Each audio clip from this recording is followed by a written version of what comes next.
नमस्कार. कर्म म्हणजे नेमकं काय आणि त्याचा आपल्या आयुष्यावर परिणाम कसा होतो? आज आपण एका खास आध्यात्मिक ग्रंथाबद्दल बोलणार आहोत. हा ग्रंथ आपल्याला फक्त कर्माचं शास्त्रच सांगत नाही, तर त्यासोबतच एक परिपूर्ण आणि दीर्घायुषी आयुष्य कसं जगायचं याचा मार्गही दाखवतो. चला तर मग बघूया आज आपण काय काय जाणून घेणार आहोत. सगळ्यात आधी 120 वर्षांचं निरोगी आयुष्य हे वचन खरंच शक्य आहे का? त्यानंतर एका जिवंत ग्रंथाचं असं काय रहस्य आहे? श्वासावर नियंत्रण मिळवून योगी नेमकी कोणती शक्ती मिळवतात? सुदामाच्या गोष्टीतून कर्म आणि देवाची कृपा यांचं नातं कसं समजतं? आणि या सगळ्याच्या शेवटी ही अंतिम करुणा म्हणजे नेमकं काय आहे? तर मग या मार्गाची सुरुवात होते एका शक्तिशाली प्रतिज्ञाने. आता ही फक्त एक साधी इच्छा नाहीये, तर हा एक संकल्प आहे. आपल्या संपूर्ण आयुष्याला एक नवी दिशा देण्याचा. आणि याच एका संकल्पातून एका मोठ्या बदलाची सुरुवात होते. आणि या ग्रंथातला सगळ्यात मोठा आणि म्हणा ना आश्चर्यकारक दावा तो म्हणजे 120 वर्षांच्या परिपूर्ण आयुष्याचा.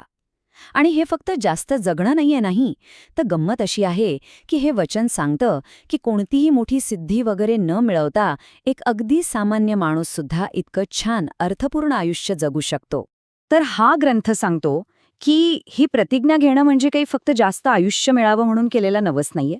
उलट हे एक असं पाऊल आहे ज्यामुळे उत्तम आरोग्य, आत्मिक विकास आणि आतून येणारी श्रीमंती या सगळ्या गोष्टींची दारं उघडतात. म्हणजे बघा, हे कम्प्लीट पॅकेज आहे शारीरिक आणि आध्यात्मिक कल्याणाचं. बरं, पण ही प्रतिज्ञा पूर्ण कशी करायची? त्यासाठी या प्रवासात आपल्याला मार्गदर्शन करणारं एक साधन आहे. आणि हे साधन म्हणजे काही फक्त कागदावर छापलेले शब्द नाही, तर त्यापेक्षा खूप काहीतरी वेगळं आणि जास्त आहे. या ग्रंथाला एक खूपच खास दर्जा दिला गेलाय. म्हणजे असं मानलं जातं की हा फक्त शब्दांचा संग्रह नाही, तर साक्षात परमेश्वराचंच एक रूप आहे. हो, एक जिवंत अस्तित्व, ज्यात दैवी चेतना आहे. आणि गंमत तर पुढेच आहे. या ग्रंथाची शक्ती इतकी प्रचंड मानली जाते की असं म्हणतात की हा ग्रंथ वाचणाऱ्याच्या चेतनेला जणू काही खेचून घेतो. आणि त्याच्या प्रत्येक अक्षरामध्ये, प्रत्येक अक्षरात एक छुपी ऊर्जा आहे. तर या अक्षरांमध्ये 2 प्रकारच्या आध्यात्मिक ऊर्जा सांगितल्या आहेत. पहिली आहे सिद्ध शक्ती, जी साधकाला आध्यात्मिक परिपूर्णतेकडे घेऊन जाते. आणि दुसरी आहे योग शक्ती, म्हणजे योगाच्या साधनेतून जे आतलं नियंत्रण आणि सामर्थ्य मिळतं ना, ती ऊर्जा. ठीक आहे, पण मग या ग्रंथातली शक्ती जागृत कशी करायची? फक्त वाचून हे होणार नाहीये. त्यासाठी गरज आहे एका शारीरिक आणि व्यावहारिक शिस्तीची.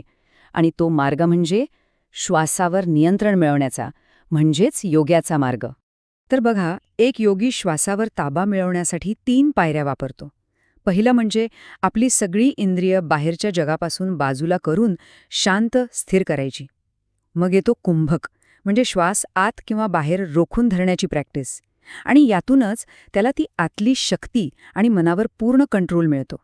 आपण जो सहज श्वास घेतो आणि सोडतो ना, त्यापेक्षा हे खूपच वेगळं आणि शक्तिशाली तंत्र आहे. चला, आता एक गोष्ट ऐकूया. ही गोष्ट कर्म या संकल्पनेला, जी आपल्याला कधीकधी कळायला अवघड वाटते, तिला एकदम सोप्या आणि सहज रूपात आपल्यासमोर आणते. कर्म आणि देवाची कृपा यांचं नातं समजून घ्यायचं असेल तर योग्यता हा शब्द खूप महत्वाचा आहे. हीच तर गुरुकिल्ली आहे. योग्यता म्हणजे काय? सोप्या भाषेत सांगायचं तर एखाद्या व्यक्तीने आपल्या चांगल्या कर्मांमधून किंवा प्रार्थनेतून मिळवलेली पात्रता. आणि याच पात्रतेवर अवलंबून असतं की त्याला पुढे काय फळ मिळणार. कृष्ण आणि सुदामाची गोष्ट तर सगळ्यांनाच माहीत आहे, पण ती आपल्याला एक खूप मोठा धडा शिकवते. बघा, सुदामा गरीब आहे, गरजू आहे, आणि तो मदतीसाठी कोणाकडे जातो? तर प्रत्यक्ष देवाकडे, त्याचा मित्र असलेल्या कृष्णाकडे. तरीही त्याला मदत लगेच मिळत नाही. का? कारण मदत त्याच्या योग्यतेनुसार, म्हणजे त्याच्या पुण्याईनुसार दिली जाते. यावरून एक गोष्ट अगदी स्पष्ट होते की देवाची कृपासुद्धा कर्माचा नियम मोडत नाही, उलट ती त्याचा आदर करते. चला, आता आपण ह्या प्रवासाच्या शेवटच्या टप्प्यावर आलो आहोत. ही सगळी प्रतिज्ञा, हा अभ्यास, ही साधना, या सगळ्याच्या शेवटी पोहोचायचं कुठे आहे? अंतिम ध्येय काय आहे? आणि इथे खूप इंटरेस्टिंग गोष्ट समोर येते. या प्रवासाचं अंतिम ध्येय कोणतीही कृती करणं किंवा कोणतीतरी सिद्धी मिळवणं नाहीये. ते एक अंतिम ठिकाण आहे, एक अशी अवस्था जिथे पोचल्यानंतर पुढचा कोणताही मार्ग उरत नाही, प्रवास तिथे संपतो. तर मग ते अंतिम ध्येय काय आहे? ते आहे अचिंत्य करुणा. म्हणजे अशी करुणा जिचा विचारसुद्धा आपण करू शकत नाही. ही फक्त दया किंवा सहानुभूती नाही आहे बरं का, तर संपूर्ण जगाबद्दल, संपूर्ण विश्वाबद्दल वाटणारी एक अथांग, बिनशर्त प्रेमाची भावना आहे. आणि हेच या सगळ्या आध्यात्मिक प्रवासाचा सार आहे. हेच त्याचं अंतिम फळ आहे. तर हा ग्रंथ जाता जाता आपल्याला एका मोठ्या प्रश्नावर विचार करायला लावतो. आपलं आयुष्य म्हणजे फक्त योग्यता आणि पुण्य यांचं गणित आहे, की त्या अंतिम अथांग करुणेपर्यंत पोचण्याचा एक मार्ग आहे? यावर नक्कीच विचार करण्यासारखा आहे.